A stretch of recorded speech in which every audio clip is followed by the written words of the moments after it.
আসসালামু আলাইকুম। একটা ছোট বিষয় নিয়ে চিন্তায় আছি খুব। ইদানিং খুব একটা বাজে অভ্যাস করে ফেলছি। এটা হলো পান খাওয়া। পান খাইতে, খাইতে এই যে মুখের এইখানে এরকম একটা ঘা হইছে। এর মধ্যে ৩ দিন আগে পান খাওয়া বাদদিছিলাম। পরে একটু হালকা ভালো হইছে। মানে জর্দা দেয়, খুব অসুবিধা হয়। আর এর মধ্যে সুগারের দামও বেশি।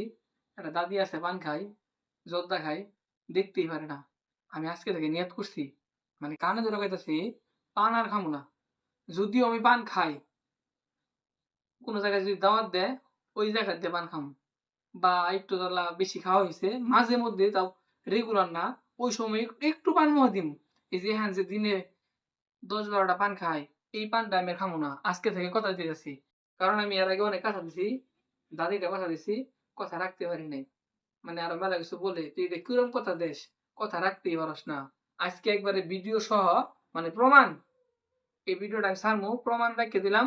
যদি আমি পান খাই, খালি আমার দাদি নেয়, আরো লোকজন আছে, আমার একটা আফা আছে, ওই আফারে বলতেছি, আপনারাও যদি আমি পান খাই, আমি এই যে গালটা বাইচ্চা দিমু, আইনারা মারবেন।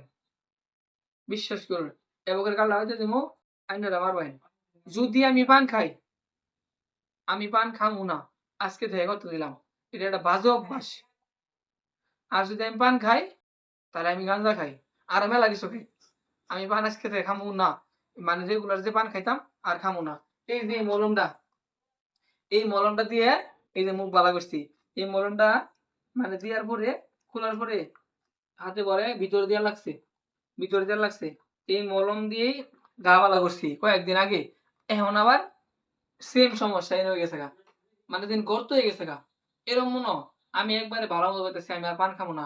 আফা, তোমার আজকে লাস্ট পান খাইছি, আমি আর পান খাবো না। দাদি, তোমার কথা দিছিলাম আমি আজকের পর থেকে পান খাবো না। যদি আমি পান খাই, আমি তো বলছি তোমার যাহা মনে হচ্ছে তাই করবা। খালি হাত দিয়ে না, জুতা দিয়ে মারবা এই গালের মধ্যে। যদি আমার কথা নড়চড় হইছে, জাস্ট একটু দাওয়াতের মধ্যে পান-টান খামু। বুঝতে পারছো? এছাড়া পান-টান খামু না। ভালো থেকো দাদি। আসসালামু আলাইকুম।